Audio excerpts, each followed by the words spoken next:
అందరికీ నమస్కారం. తెలుగు కథల నిలయం ఛానల్‌కి స్వాగతం. "అక్కా! నేను లోపలికి రావచ్చా?" అన్న మాటలు విని తలెత్తి గుమ్మం వైపు చూశాను. గీత నవ్వుతూ నిలబడి ఉంది. "రా గీత! కొత్తవారిలా పర్మిషన్ అడుగుతున్నావేం?" బొత్తాలు కుడుతున్న చొక్కా పక్కన పెట్టి అన్నాను. గీత వచ్చి నా ఎదురుగా కూర్చుంది. ఈ ఇల్లు గల వాళ్ళ అమ్మాయి ఆమె. క్రింది పోర్షన్‌లో వాళ్ళుండి పై పోర్షన్ మాకు అద్దెకిచ్చారు. గీతకు దాదాపు 25 ఏళ్లుంటాయి. ఇంకా పెళ్లి కాలేదు. ఎక్కడా సంబంధాలు కుదరడం లేదు అంటోంది గీత వాళ్ళమ్మ శాంతమ్మ. గీత నన్ను అక్క అని, ఆయన్ను బావగారు అంటూ ఆప్యాయంగా పిలుస్తోంది. వాళ్ళమ్మ కూడా మాతో సానుకూలంగానే ఉంటోంది. ఆయన ఆఫీస్‌కు వెళ్ళాక వచ్చి నాతో ఏదేదో కబుర్లు చెబుతుంటోంది గీత. మాకు పిల్లలు లేకపోవడం, అత్తమామలు పల్లెటూరులో ఉండడం వల్ల ఆయన ఆఫీస్‌కి వెళ్ళిపోతే నేను ఒంటరిగా ఉండాల్సొచ్చేది. కానీ గీత వల్ల నాకు మంచి కాలక్షేపం అవుతూ ఉంటుంది. "అక్కా! ఏమిటి ఈరోజు పరధ్యానంగా ఉన్నావు?" అంటూ గీత నా భుజంపై చేయి వేయడంతో ఆలోచనల నుంచి తేరుకొని, "ఆ! ఏం లేదు. ఏం లేదు చెప్పు. ఏమిటి విశేషాలు? నిన్న సినిమాకు వెళ్ళావు కదా! ఎలా ఉంది?" అంటూ మాటలు కలిపాను. "ఏం సినిమాలే అక్కా! అసలు సినిమాకెందుకు వెళ్ళానా అనిపించింది." "ఏం? ఎందుకని?" గీత దీర్ఘంగా నిట్టూర్చి, "అక్కడో చూడకూడని దృశ్యం చూశానక్కా" అంది. "ఏం చూశావేమిటి?" కుతూహలంగా అడిగాను.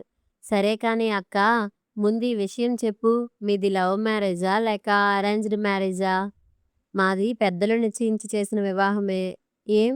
ఎందుకలా అడుగుతున్నావు?" "ఏం లేదు. బావగారు నీతో ప్రేమగానే ఉంటుంటారా?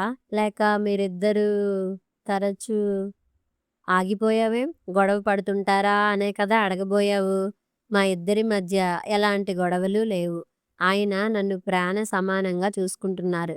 అలాంటి వ్యక్తి నాకు భర్తగా దొరకడం నిజంగా నా అదృష్టమే." "సారీ అక్కా! అయితే నేను పొరబడినట్టున్నాను. వస్తాను" అంటూ లేవబోయింది.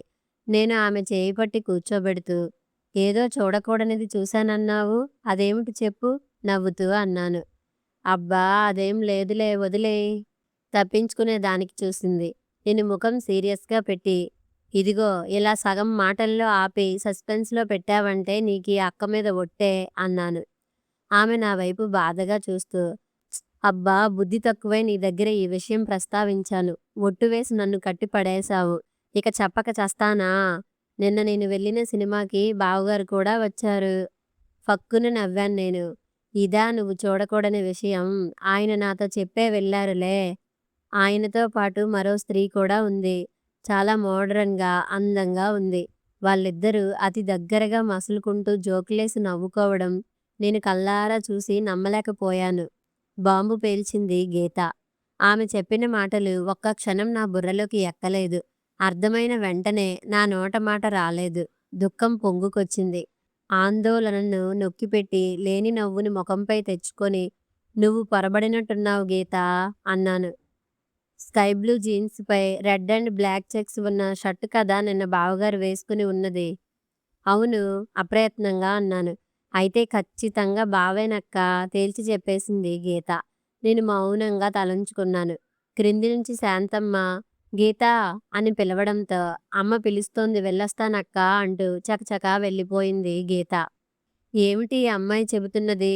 నిజమా? అబద్ధం చెప్పాల్సిన అవసరం ఆమెకేముంది? మరి ఈయనగారు పైకి రాముడిలా నటిస్తూ, బయట కృష్ణుడిలా రాసలీలలు వెలగబెడుతున్నాడా? ఏమిటో ఏమీ అర్థం కావడం లేదు. ఆయనొస్తే కానీ ఏ విషయమూ తేలదు. అయితే ఆవేశం కన్నా ఆలోచనతోనే కూపీ లాగితే మంచిదనిపిస్తోంది నాకు. రాత్రి మామూలు కంటే ఆలస్యంగా వచ్చారాయన. వస్తూనే ఎప్పటిలాగే నన్ను వాటేసుకొని ముద్దివ్వబోయారు. ఆయనకా అవకాశం ఇవ్వకుండా దూరంగా నెట్టేశాను. "ఏమిటి శ్రీమతిగారు అలకపాన్పు ఎక్కినట్టున్నారు?" "మై డియర్ రేణు, అలక అతివక అందమే కాదనను. కానీ ఆ అలకకు కారణమేమిటో సూచనప్రాయంగా అయినా తెలియజేస్తే దాన్ని తగ్గించేందుకు శతవిధాలా ప్రయత్నిస్తాడు మీ సేవకుడు." తన ధోరణిలో అంటూ నా ఎదురుగా వచ్చి తలంచుకొని బుద్ధిమంతుడిలా నిలబడ్డాడు. "ఇలాంటి మాటల్లో ఆరితేరే కదా మీరు నాతో ఆడుకుంటున్నారు?" కోపంగా అన్నాను. ఆయన నాకు చేరువై తన చూపుడు వ్రేలితో నా చుబుకాన్ని ఎత్తి నా కళ్ళల్లోకి సూటిగా చూస్తూ, ఏ పిచ్చి మొద్దు, ఏమైంది ఇవాళ నీకు? ఎందుకిలా ప్రవర్తిస్తున్నావు అన్నారు. అవును, నేను పిచ్చి మొద్దునే. అందుకే నేనంటే మీకంత అలుసైపోయింది బాధగా అన్నాను నేను. అయ్యో, నేనేదో మాట వరుస కంటే నువ్వు ఫీలవుతున్నావా? నొచ్చుకుంటున్నట్టు అని తల పట్టుకొని కుర్చీలో కూర్చున్నారాయన. ఆయన వైపు తదేకంగా చూశాను. అదే అమాయకమైన ముఖం. అలాంటాయన ఎంతకు తెగించారు? సరే, దొరకనంత వరకు దొంగైనా దొరే కదా! చూద్దాం అనుకుంటూ ఆయన వద్దకు వెళ్ళి, కాఫీ పెట్టనా? లేదంటే ఒకేసారి భోంచేస్తారా? అడిగాను. ఆయన ఓ క్షణం నా వైపు అదోలా చూసి, భోజనం వడ్డిస్తే సంతోషిస్తాం దేవిగారు వ్యంగ్యంగా అని బట్టలు మార్చుకునే దానికి లోనికెళ్లారు. నేను డైనింగ్ టేబుల్ సర్దుతున్నానన్న మాటే కాని నా మనసంతా ఆయన గారి ప్రియురాలి చుట్టూ తిరగసాగింది. చాలా మోడ్రన్‌గా, అందంగా ఉంది అన్న గీత మాటలు నా చెవుల్లో ప్రతిధ్వనించసాగాయి. ఆయనొచ్చి డైనింగ్ టేబుల్ ముందు కూర్చొని ప్లేట్ అందుకున్నారు. అన్నం, కూరలు వడ్డించాను. నువ్వు కూర్చో అన్నారు. ఆకలిగా లేదు ముక్తసరిగా జవాబిచ్చాను. అబ్బా! నువ్వు తింటే కాని నా కడుపు నిండదన్న సంగతి నీకు తెలియదా? పెళ్ళామే ప్రపంచమైనట్టు ఎంచక్కా నటిస్తున్నారో చూడు. అవును, ఈరోజు ఎందుకింత ఆలస్యమైంది? అడిగాను. రేపు ఆఫీస్ పని మీద వైజాగ్ వెళ్తున్నాను. టికెట్లు రిజర్వేషన్ చేపించి వస్తున్నాను. టికెట్టు కాదు, టికెట్లు అంటే వెళుతున్నది ఈయనొక్కరే కాదన్నమాట. ఎవరెవరు వెళ్తున్నారు? నేను, మా కొలీగ్. కొంపతీసి ఈయనగారు రేపు తన ప్రియురాలితో కలిసి వెళ్ళడం లేదు కదా? ఏవండీ, నాకు చాలా రోజుల నుంచి వైజాగ్ చూడాలని ఉంది. నేను మీతో రానా? ఆశగా అడిగాను. నేనూహించినట్టే ఆయన కంగారు పడుతూ, రేపు కుదరదు రేణూ, మరెప్పుడైనా వెళ్దాంలే అంటూ చేయి కడుక్కునేదానికి లేచారు. నా మెదడంతా తుఫాను రేగిన సముద్రంలా ఆలోచనలతో అల్లకల్లోలం అయిపోసాగింది. దేవుడా, ఏమిటి నాకీ పరీక్ష? ఈయన పేరుకి సూర్యుడు, క్యారెక్టర్‌లో రాముడా, కృష్ణుడా? నేను కిచెన్ సర్దేసి బెడ్రూంలోనికి వెళ్ళాను. ఏదో పుస్తకం చదువుతున్న ఆయన నన్ను చూసి పుస్తకం పక్కనే పెట్టి, భోజనం చేశావా లేదా? అడిగారు. తల అడ్డంగా ఊపాను నేను. ఆయన లేచి వెళ్ళి ఫ్రిడ్జ్‌లో నుంచి 4 బత్తాయి పండ్లు తీసి, అప్పటికప్పుడు జ్యూస్ చేసి తీసుకొచ్చి నాకిచ్చి, తాగు ఇది. ఆకలికి, ఆరోగ్యానికి, అందానికి అన్నిటికీ మంచిది అన్నారు. ఏమిటి మనిషి మనస్తత్వం? ఇలాంటి పనులతో నన్ను కట్టిపడేస్తుంటారు. కానీ ఆయన నోటి వెంట అందం అన్న పదం రావడంతో నాలో మళ్ళీ ఆ దిక్కుమాలిన ప్రియురాలి ఆలోచనలు చోటు చేసుకున్నాయి. జ్యూస్ గ్లాస్ పక్కన పెట్టి ఆయన కళ్ళల్లోకి సూటిగా చూస్తూ, ఏవండీ, నేను అందంగా లేనా? దీనంగా అడిగాను. ఆయన ఓ క్షణం నా వైపు విస్మయంగా చూసి నన్ను తన కౌగిలిలో బంధించి, నువ్వు అందానికే అందానివి అంటూ ముద్దుల వర్షం కురిపించారు. ఆ ఆప్యాయతకే నేను కరిగిపోతుంటాను. ఆయన మాటలు, చేతలు నాలోని కోపాన్ని నెట్టివేశాయి. ఎప్పుడైతే కోపం స్థానంలో ప్రేమ ప్రవేశించిందో నన్ను నేను మరచి పూర్తిగా ఆయనకు అంకితమైపోయాను. అమోఘమైన తన శృంగార చేష్టలతో నన్ను ఏదేదో లోకాల్లో విహరింపజేశారాయన. తీగలా ఆయన్ని అల్లుకుపోయాను. అలా ఎంతోసేపటికి అలసి నా గుండెలపై తలవాల్చి పడుకున్నారాయన. నా శరీరమైతే తృప్తి పడింది కానీ మనసులో మాత్రం ఆ అసంతృప్తి ముళ్ళుగుచ్చుకుంటూనే ఉంది. సాయంత్రం వైజాగ్ వెళ్లేందుకు సర్దాల్సిన వాటి గురించి చెప్పి ఆఫీస్‌కి వెళ్ళిపోయారాయన. ఆయన వెళ్ళిన 10 నిమిషాలకు ఫోన్ రింగ్ అయితే రిసీవర్ ఎత్తాను. నేను హలో అనైనా అనలేదు. ఈలోగానే అవతల నుంచి ఓ ఆడకంఠం. Hello Surya, how are you? రాత్రంతా కలలో వచ్చి తెగ అల్లరి చేశావు. నీ వల్ల నాకు రాత్రంతా నిద్రలేదు తెలుసా? సరేలే, ఎలాగూ వైజాగ్ వెళ్తున్నాంగా, అక్కడ 3 రాత్రులు నిన్ను నిద్రకు దూరం చేసేస్తాను అన్నట్టు చెప్పడం మరిచాను. ఈ సీజన్‌లో వైజాగ్‌లో చలెక్కువ. అందుకని ఓ స్వెటర్ తెచ్చుకో. అఫ్‌కోర్స్ నీ పక్కన వెచ్చగా నేనుంటాననుకో. కానీ మరీ పబ్లిక్‌లో బావుండదు కదా! నాకు భలే థ్రిల్లింగ్‌గా ఉంది సూర్య నీతో కలిసి ప్రయాణం. వావ్! ఎప్పుడెప్పుడు సాయంత్రం అవుతుందా అని వేయి కళ్ళతో ఎదురుచూస్తున్నాను. ఓకే, బాయ్ అంటూ ముద్దిచ్చి ఫోన్ పెట్టేసింది. నిశ్చేష్టురాలై అలాగే నిలబడిపోయాను నేను. నా వళ్ళంతా ఏదో కంపనం. రాక్షసి! ఫోన్‌లో కాబట్టి సరిపోయింది. అదే ఎదురుగా ఉంటే గొంతు నులిమి చంపేస్తుండేదాన్ని. ఎంత ధైర్యం దానికి? ఇంటికి ఫోన్ చేసి అంత బరితెగించి మాట్లాడుతుందా? ఎన్నాళ్ళ నుంచి కొనసాగుతుందో? ఇప్పటివరకు అనుమానం మాత్రమే ఉండింది. ఇప్పుడది నిజమని తేలిపోయింది. ఈ స్థితిలో నేను నిదానమే ప్రధానం అంటూ చేతులు కట్టుకొని కూర్చుంటే పరిస్థితి నా చేయి దాటిపోయే ప్రమాదం ఉంది. అందుకే బాగా ఆలోచించి స్థిరంగా ఓ నిర్ణయానికి వచ్చాను. ఆయనొచ్చేలోగా నాకు కావాల్సినవన్నీ సమకూర్చుకున్నాను.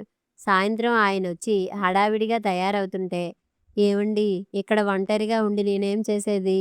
అందుకని నేను మా అమ్మానాన్నల ఊరికి వెళ్ళొస్తానండి" అన్నాను. ఆయన సరే అనడంతో నేను బయలుదేరాను. ఆయన వైజాగ్ వెళ్తున్నారు. నేను మా పుట్టింటికి వెళ్తున్నాను. ఇల్లు కాస్త గమనిస్తూ ఉండండి అని శాంతమ్మ గారికి చెప్పి చెరో ఆటో ఎక్కాము. ఆయన ఎక్కిన ఆటో రైల్వే స్టేషన్ వైపు, నేను ఎక్కిన ఆటో బస్టాండ్ వైపు బయలుదేరాయి. కాసేపు ఆగి రైల్వే స్టేషన్‌కు పోనివ్వమన్నాను ఆటోని. ఎందుకంటే నేను వెళ్ళాలనుకుంటున్నది మా పుట్టింటికి కాదు, వైజాగ్‌కి. ఆయనకి తెలియకుండా ఆయనతో పాటే నేను వెళ్ళాలి. అక్కడ వారిద్దరిని రెడ్ హ్యాండెడ్‌గా పట్టుకోవాలి. అది నా ప్లాన్. అందుకే ముందే సిద్ధం చేసుకున్న బురఖాని ధరించాను.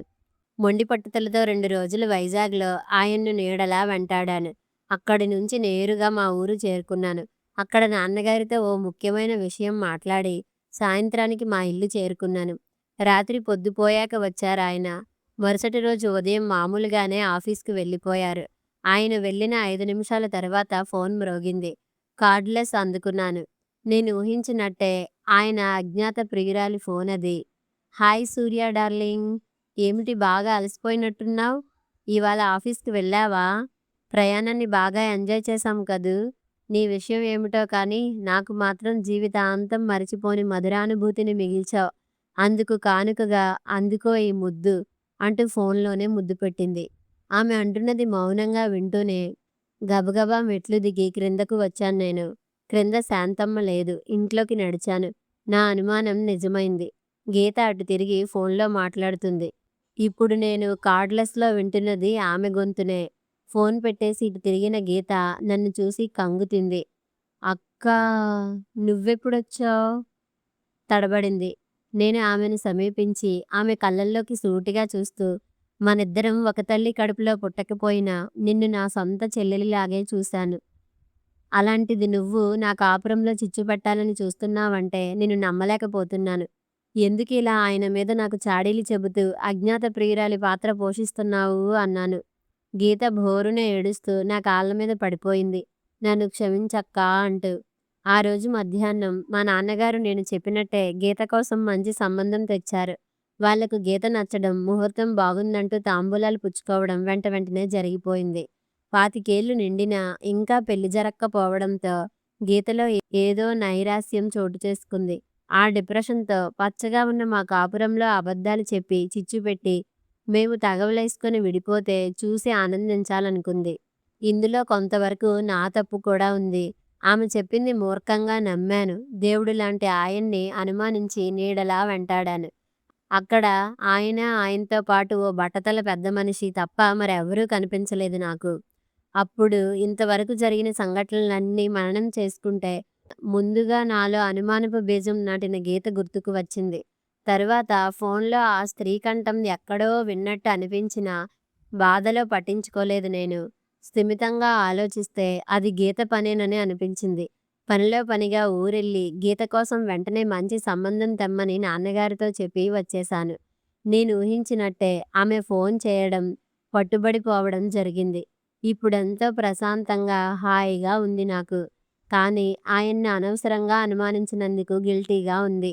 ఆ రాత్రి ఆయన కౌగిలిలో గువ్వలా ఒదిగిపోతూ "నన్ను క్షమించండి" అన్నాను. ఏమీ పట్టించుకునే మూడ్‌లో లేరాయన.